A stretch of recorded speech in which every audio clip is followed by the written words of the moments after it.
So I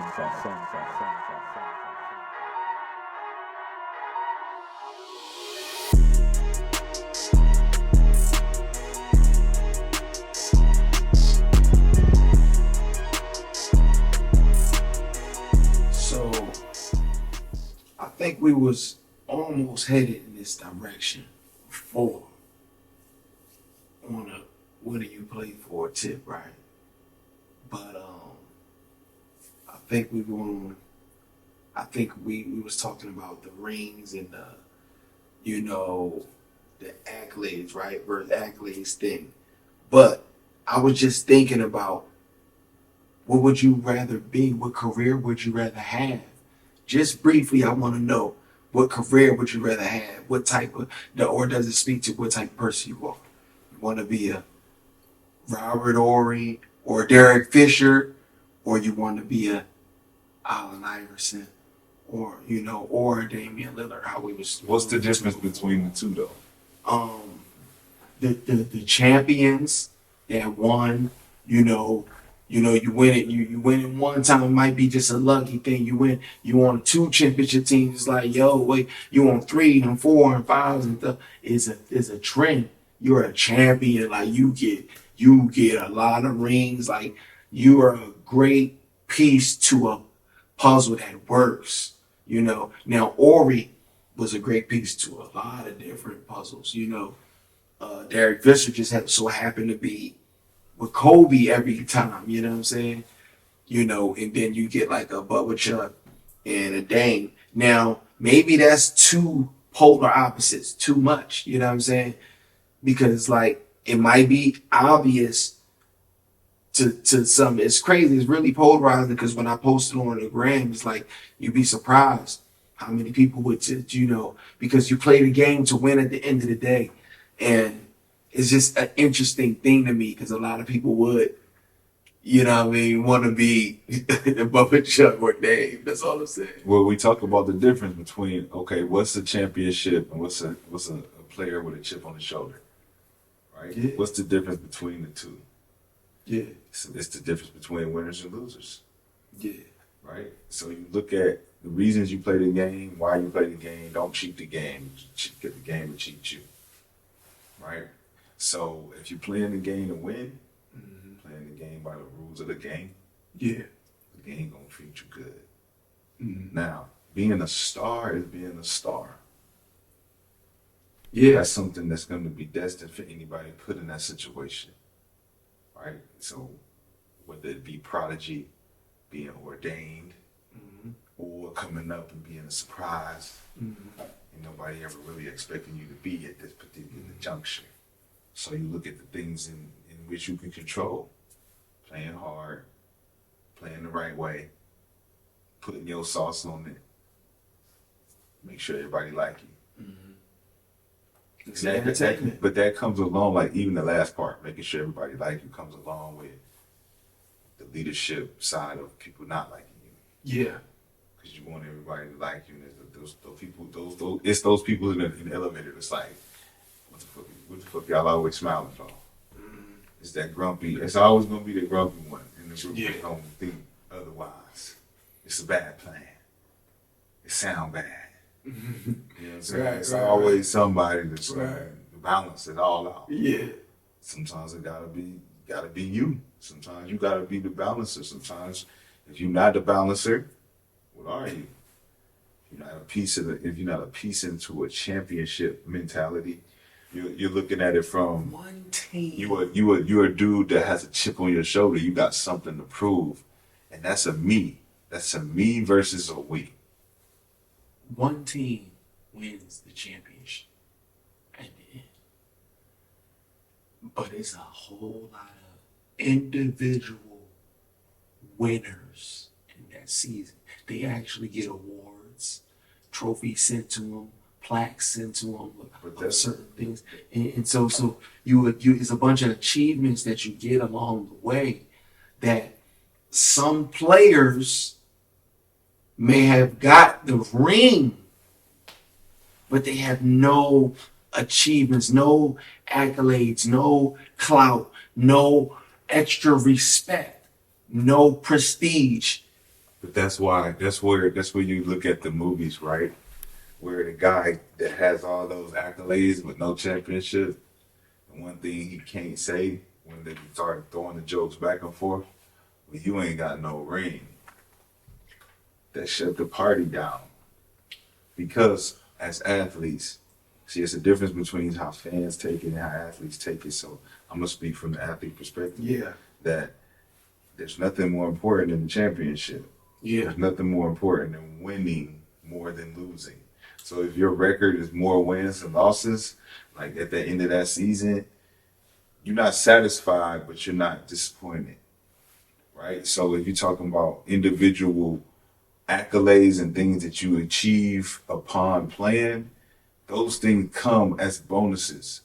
Yeah. So there are players that strictly go about playing the game looking for that. Yeah. Those are different players than to actually play and will get love to be a Robert Ory.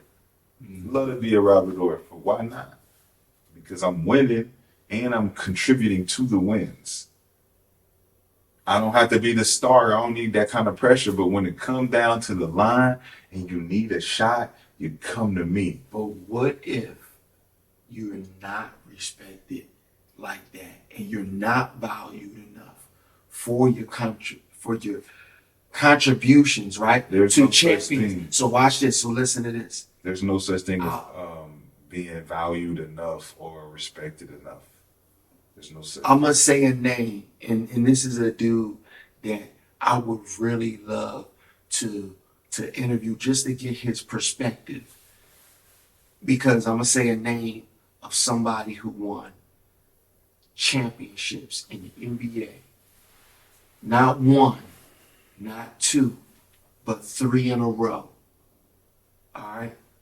2 with one team, 1 with another team. Back to back to back. He's in a G League right now. A few months ago, I asked people on Instagram, I said, who would you rather be? Because they play on the same team in the G League. Mac McClung or Patrick McCaw. Pat McCaw, something like that. That used to play for Golden State. And he won 2 back-to-back. Rookie and second year. Then he went to Toronto and they won. So it's like, damn, you reached the highest point. You won the NBA championship. You contributed a little teeny bit in Golden State, right? And you ended up in Toronto. You won another one.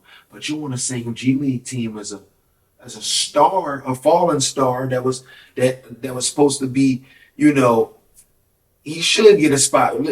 Put it this way, he's such a star that they invited him to the NBA dunk contest. Mac McClung. Right.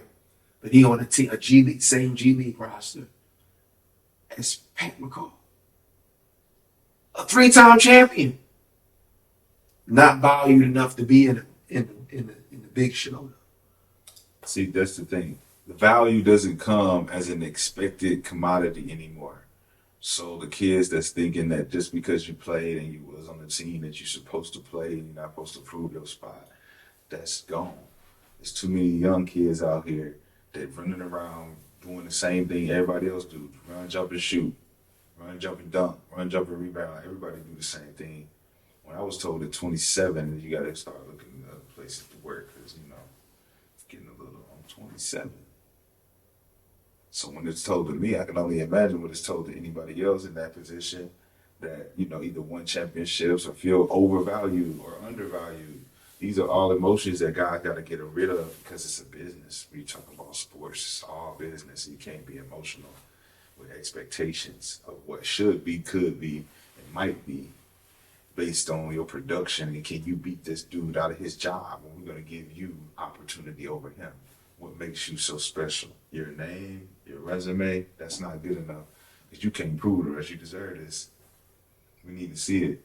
It's a cold game, man. And that's why a guy like McClung, whatever his name is, these are all social media stars that might be playing pretty good where they at. And they might be, getting buckets. But then if you get your chance and you don't get no buckets, they lie.